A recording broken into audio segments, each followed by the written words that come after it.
January 17, 2026. Minneapolis-St. Paul International Airport. Early morning. Dozens of Christian clergy members, pastors, reverends, and ordained ministers are arrested by law enforcement. Not for crimes. Not for violence. Not for breaking windows or causing destruction. They were arrested for acting on their religious convictions. Among them was Reverend Mariah Tolgard, senior pastor of Hamline Church United Methodist in St. Paul, Minnesota. In her own words, she said it was her religious duty as a Christian to stand up for what she believed was right. She was handcuffed and taken into custody. Now, before you think these clergy must have been breaking some law, yes, they were. They were blocking areas of the airport, disrupting operations, protesting federal immigration enforcement. Technically, they committed civil disobedience. But here's what every Seventh-day Adventist needs to hear. These were religious leaders who believed their faith required them to take this action. And when their religious conviction collided with civil law, the government chose law over conscience. The handcuffs went on. The arrests were made. The clergy were taken away. I want you to imagine something with me for a moment. What if, instead of immigration policy, the issue was Sabbath observance? What if, instead of protesting at an airport, these pastors were simply refusing to work on Saturday? What if, instead of civil disobedience, the charge was violating Sunday closing laws? Would the handcuffs feel any different? Because what happened in Minnesota in January 2026 isn't just a news story about immigration protests. It's a prophetic preview. It's a dress rehearsal for the moment when religious conviction and government mandate collide on the issue that matters most to Adventists, the Sabbath. The title of this report is provocative, I know. No, Adventist members specifically are not being arrested for going to church. Not yet. But Christian clergy were arrested for acting on religious conviction. And the legal precedents being set right now will determine whether religious conscience remains protected when the Sabbath test comes. Today we're going to examine what really happened in Minnesota, connect it to larger prophetic patterns, and understand why the year 2026 keeps appearing in ways that should make every student of prophecy pay very close attention. Let me give you the full picture of what unfolded in Minnesota in January 2026, because there were actually two major religious freedom incidents within 48 hours of each other. On Friday, January 17, 2026, dozens of faith leaders gathered at Minneapolis-St. Paul International Airport. Protestant pastors stood alongside Catholic priests, Methodist reverends, and Jewish rabbis. They came together to protest what they called the federal occupation of Minnesota through aggressive ICE enforcement operations. According to organizers, an estimated 2,000 people had been deported through that airport in recent weeks. These religious leaders felt morally compelled to act. Reverend Mariah Tolgard, senior pastor of Hamline Church United Methodist, later explained the gravity of what they were witnessing. She described it as an extreme moment in Minnesota, saying the administration would like everyone to simply comply and let them do what they claim needs to be done. But she and her fellow clergy had seen case after case where U.S. citizens were being arrested, where people with legal permission to be in the country were being detained. Her conscience as a Christian minister would not allow her to remain silent. She and dozens of other clergy members were arrested. They were handcuffed, processed, and charged with disrupting airport operations and civil disobedience. These weren't radicals. These weren't criminals. These were ordained ministers who believed their Christian faith, their understanding of loving your neighbor and welcoming the stranger, required them to take a stand even if it meant arrest. Then, just 2 days later on Sunday, January 19, 2026, a different kind of religious freedom violation occurred.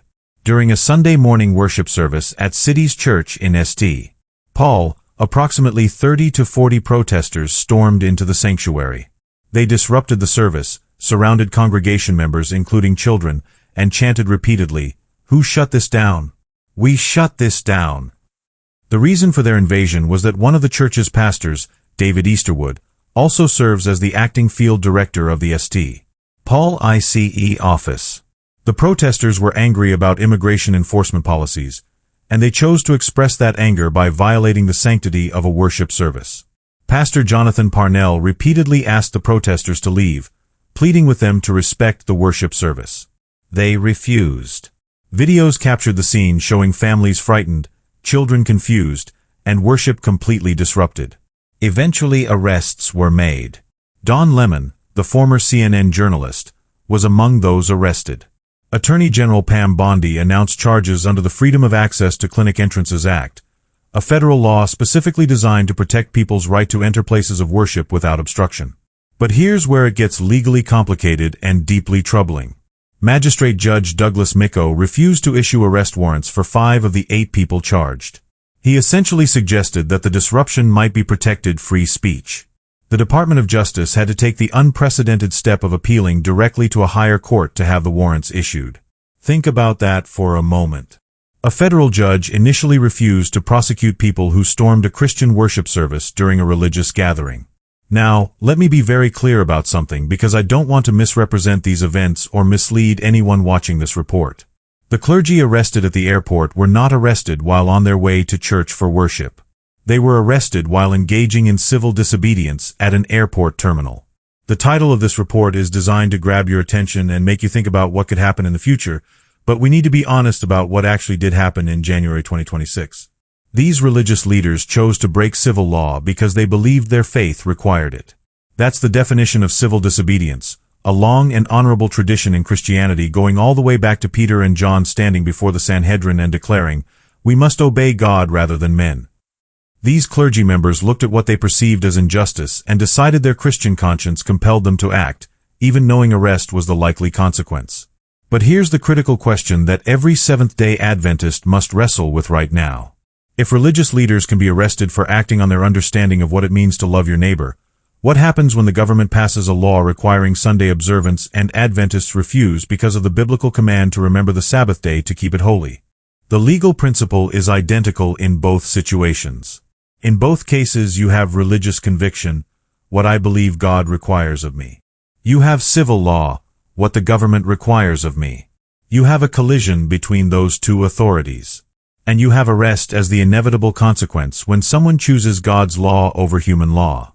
The only real difference between the Minnesota clergy arrests and a future Sabbath crisis is which religious conviction is at stake and which civil law is being violated. Today in Minnesota, it's clergy saying my faith compels me to protect immigrants, colliding with laws about airport access and immigration enforcement.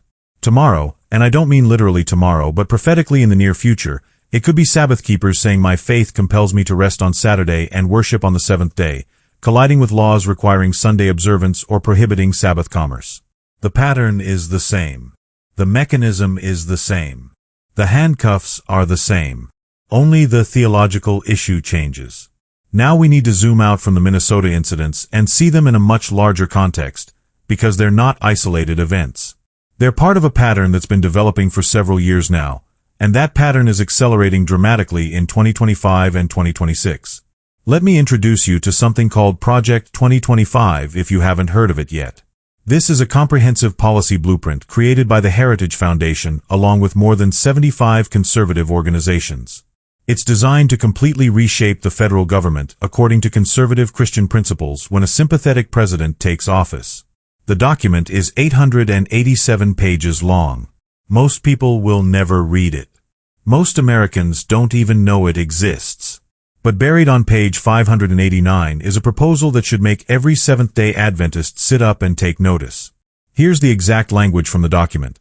Congress should encourage communal rest by amending the Fair Labor Standards Act to require that workers be paid time and a half for hours worked on the Sabbath.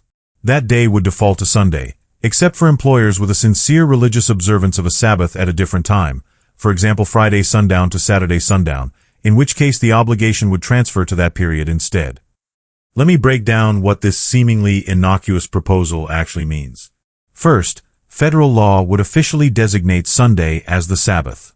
This would be the first time in modern American history that federal labor law explicitly calls Sunday the Sabbath with a capital S. Second, it creates an economic penalty for Sunday work.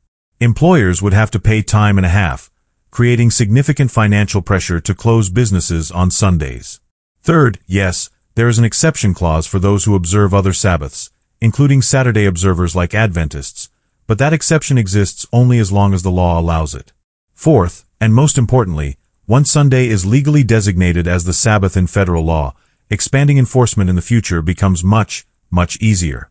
Now, the architects of Project 2025 will tell you this proposal is really about protecting families so they have more time together. They'll say it's about helping workers who are burned out and need guaranteed rest. They'll say it's about honoring God by keeping the Sabbath holy. They'll say it's about strengthening society through a common day of rest. And honestly, those are not evil goals. Many of the people supporting this proposal genuinely believe they're doing something good for America. But here's what history teaches us, and what Ellen White warned us about more than a century ago. Sunday legislation never stays voluntary. It never remains a gentle suggestion. It starts as time and a half pay. Then it becomes you cannot require employees to work on Sunday. Then it becomes businesses must close. Then it becomes violation is a misdemeanor crime. And eventually, in the final stages, it becomes those who refuse are enemies of God and enemies of society who deserve the harshest penalties. We've seen this pattern before in American history. We've seen it in European history. And we'll see it again because prophecy tells us we will. Now here's where the timeline becomes absolutely fascinating and deeply relevant to everything we're discussing. On May 1st, 2025, President Trump signed an executive order establishing what he called the Religious Liberty Commission. This commission was given a very specific mandate. They were told to produce a comprehensive report examining the foundations of religious liberty in America, the impact of religious liberty on American society, and this is the crucial phrase, current threats to domestic religious liberty. They're also supposed to develop strategies to preserve and enhance religious liberty protections for future generations. That sounds positive, doesn't it? Religious liberty is something Seventh-day Adventists care deeply about. We've been champions of religious freedom for our entire denominational history. But here's the detail that should make every prophetic student pause. The executive order specifically states that this commission terminates on July 4, 2026. That's Independence Day 2026, exactly 6 months from now as I'm recording this, marking the 250th anniversary of American independence. Think about what this timeline means. You have a presidential commission examining what they call threats to religious liberty. They're developing strategies to preserve and enhance religious freedom, whatever that means in their understanding. They're concluding their work on the most symbolically significant date in American history. And all of this is happening in the same year that Christian clergy are being arrested for religious convictions. It's happening in the same year that Project 2025 Sunday proposal is being actively discussed in conservative policy circles. It's happening in the same year that multiple religious freedom conflicts are erupting across the country. What will this commission recommend when they deliver their report on July 4, 2026? Will they identify what they call the secularization of America as a threat to religious liberty? Will they recommend Sunday protections as a solution to restore America's Christian heritage? Will they call for strengthening Sabbath observance, by which they mean Sunday not Saturday, as essential to American religious identity? Will they provide the exact governmental framework needed to implement what Project 2025 proposes? We don't know yet. The report hasn't been published. But the timeline is set, the commission is working, and July 4, 2026 is coming whether we're ready for it or not. Now I need to take you directly to Ellen White's warnings, because what's happening in 2026 should not be a surprise to anyone who has seriously studied Adventist prophetic understanding. In The Great Controversy, Chapter 38, she wrote something that sounds like it could have been written yesterday instead of over a century ago. She said the dignitaries of church and state will unite to bribe, persuade, or compel all classes to honor the Sunday. The lack of divine authority will be supplied by oppressive enactments. Political corruption is destroying love of justice and regard for truth, and even in free America, rulers and legislators, in order to secure public favor, will yield to the popular demand for a law enforcing Sunday observance. Look carefully at what she predicted and what's actually happening right now. She said dignitaries of church and state would unite. Project 2025 is led by the Heritage Foundation, which is a political think tank, but it has strong backing from both Catholic leadership and evangelical Protestant organizations.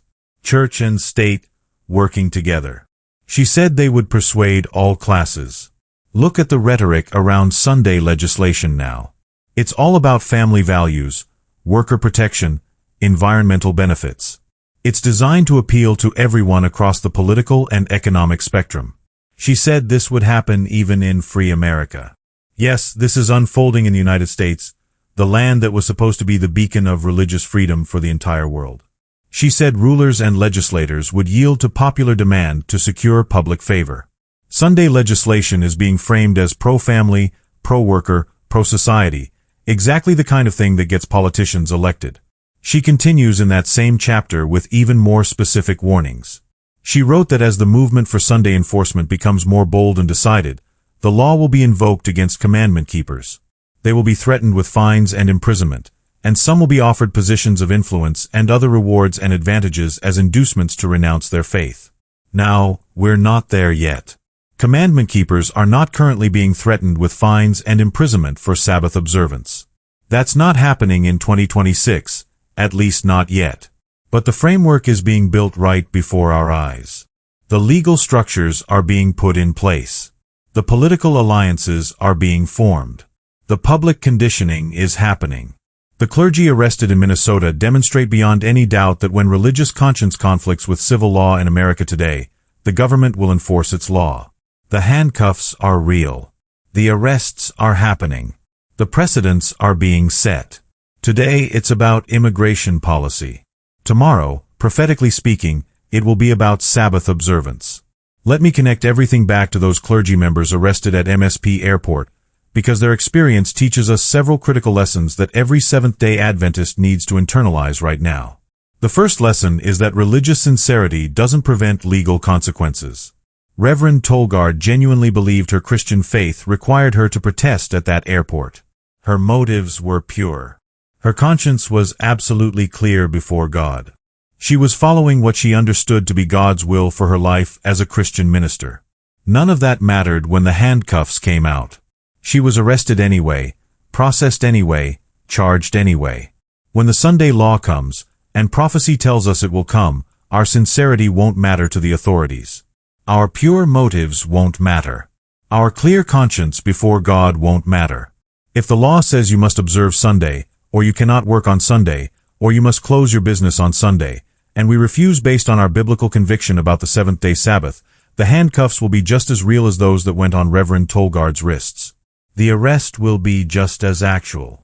The legal consequences will be just as severe. The second lesson is that judges won't always protect religious freedom, even when it seems obviously at stake. Remember, the magistrate judge initially refused to issue warrants for the people who stormed the church during worship. He suggested their disruption might be protected speech, even though they violated a federal law specifically designed to protect religious worship.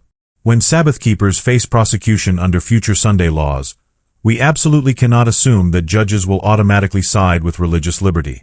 Some will, perhaps. Some won't, certainly.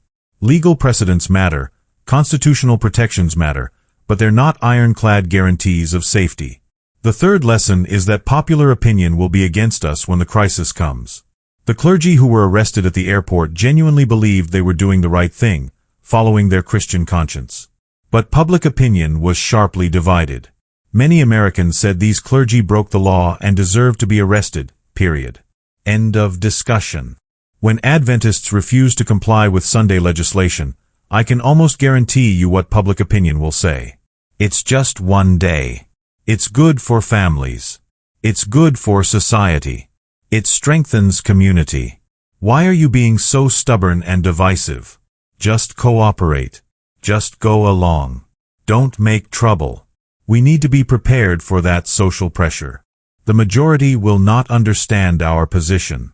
The majority will not support us.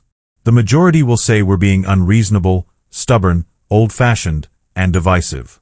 That's not speculation. That's the pattern we see throughout history whenever a minority takes a stand on conscience. But the fourth and perhaps most important lesson is simply this. Religious persecution can happen in America. It's happening right now. We sometimes think of religious persecution as something that happens in China or North Korea or Iran, in countries with authoritarian governments and no constitutional protections. We think America's First Amendment protects us absolutely. We think our religious freedom is permanently secure because it's written in the Constitution. But on January 17, 2026, Christian clergy were arrested in the United States for acting on their religious convictions. It happened. It's documented. It's real. It's not theoretical anymore. And if it can happen to them for their cause, it can happen to us for hours. The Constitution didn't protect them. Popular opinion didn't protect them. Their sincerity didn't protect them. And when the Sabbath test comes, none of those things will protect us either. Let me take you back in history for a few minutes, because Sunday laws in America are not some new idea. They're actually a return to very old patterns that many people have forgotten about. In the late 1800s, Sabbath-keeping Adventists were regularly arrested, tried, and imprisoned for working on Sunday.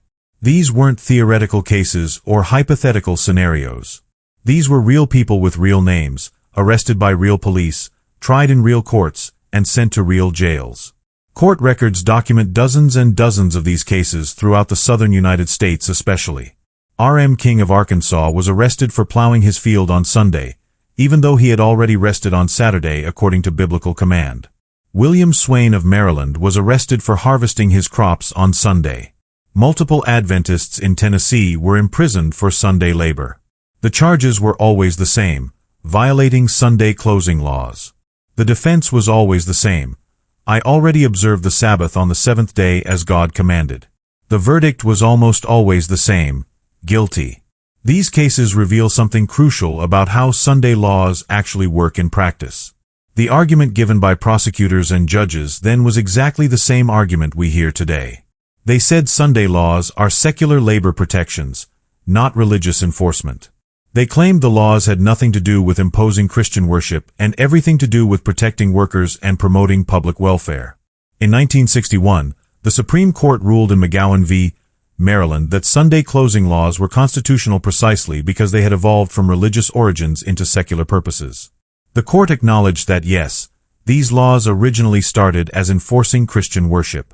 That's historical fact.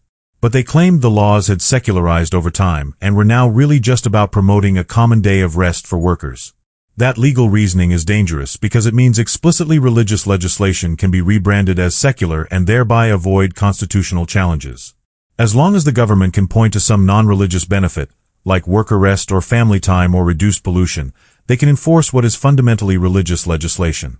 Most of those old Sunday laws were repealed in the late 20th century, but not because of religious freedom concerns. They were repealed because major retail corporations wanted to be open 7 days a week to maximize profits. Walmart didn't want to close on Sundays. Target didn't want to close on Sundays. The commercial interests defeated the religious interests, and the laws quietly disappeared from most state codes. But now, in 2025 and 2026, we're seeing the pendulum swing back in the opposite direction. Religious groups, labor unions, environmental organizations, and conservative policy institutes are all uniting to bring Sunday laws back. This time they're being marketed as family protection legislation and worker rights laws. The rhetoric has changed, the packaging is different, but the essential goal remains the same: government-mandated Sunday observance. History is repeating itself, which is exactly what students of prophecy should expect because the Bible tells us there's nothing new under the sun. Let me pull all of these threads together now, because when you lay them out side by side, a very clear picture emerges. On January 17, 2026, Christian clergy were arrested at MSP Airport for religious civil disobedience. 2 days later, on January 19, 2026, a Christian worship service was stormed and disrupted, and a judge initially refused to prosecute those responsible. Project 2025 contains the first major federal proposal in modern American history to officially designate Sunday as the Sabbath in labor law. The Religious Liberty Commission is scheduled to complete its work on July 4, 2026, with a specific mandate to recommend strategies for preserving religious liberty, which could easily include Sunday legislation as part of restoring America's Christian heritage. Meanwhile, Catholic and evangelical Protestant leaders are increasingly united in political advocacy, forming exactly the kind of church-state alliance that Adventist prophetic interpretation has anticipated for over a century. International movements like the European Sunday Alliance are pushing for synchronized Sunday rest across entire continents. And all of this is happening in 2026, a year that appears again and again in the timeline of these developments.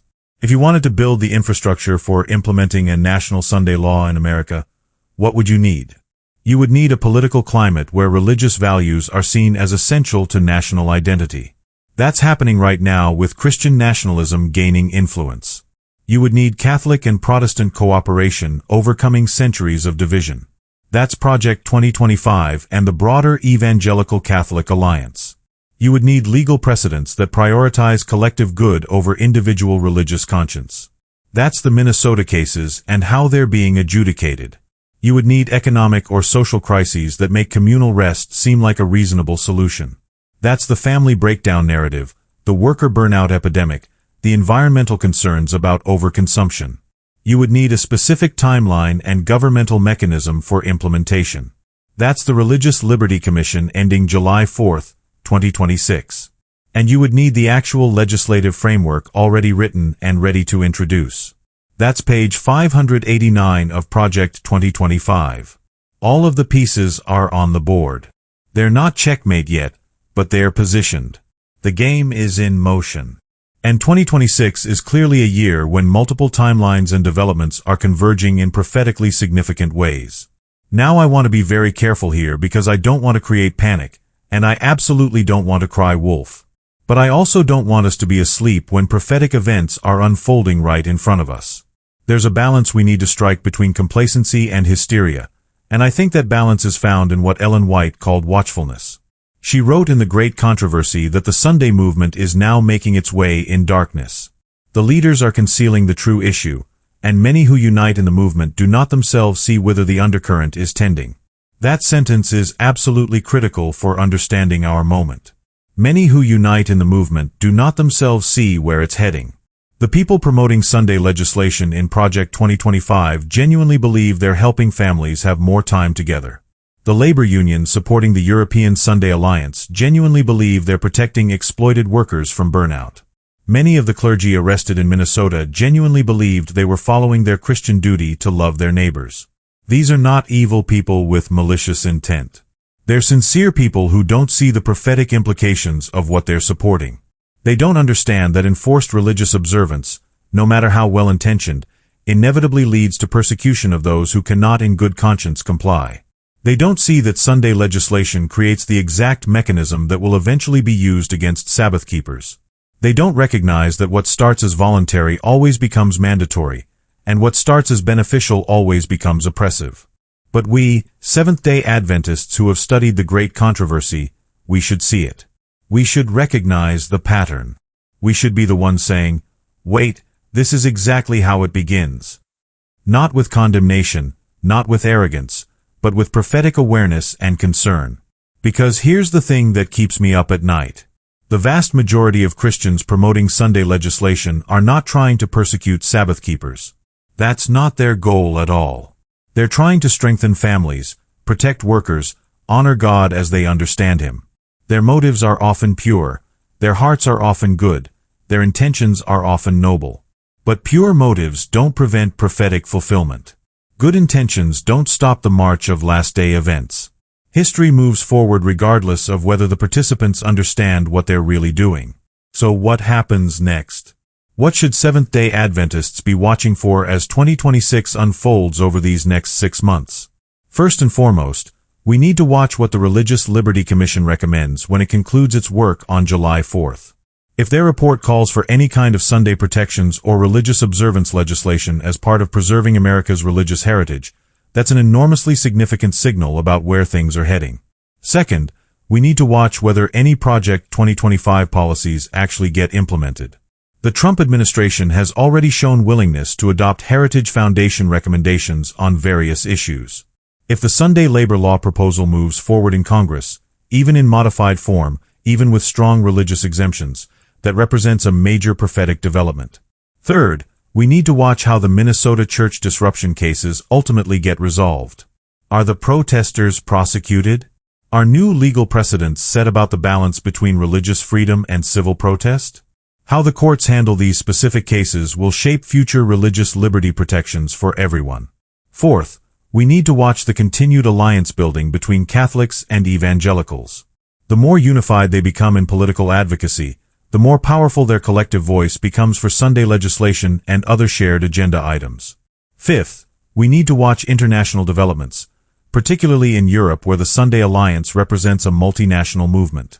If EU Sunday laws gain serious traction, that creates pressure on the United States to follow suit for reasons of economic competitiveness. And sixth, most importantly, we need to watch our own spiritual lives. Because ultimately, this whole discussion isn't really about politics. It's not about being able to predict exact dates. It's not about being the first person to say, "I told you so," when prophetic events unfold. It's about being ready. It's about having a relationship with Jesus Christ so deep, so real, so transformative that when the test comes, and Scripture absolutely promises it will come, we will stand firm not because of fear of hell or desire for heaven, but because of love for the one who died to save us. I titled this report, "The Dress Rehearsal for 2026, very deliberately, and I want to close by explaining exactly what I mean by that. In theater, the dress rehearsal is the final practice run before opening night. All the costumes are being worn for the first time. All the props are in their proper places. All the actors know their lines and blocking. The lighting cues are programmed. The sound effects are ready. The only thing missing is the live audience sitting in their seats and the final curtain rising. That's where we are prophetically in 2026. The stage has been set for the final conflict over God's law and human law.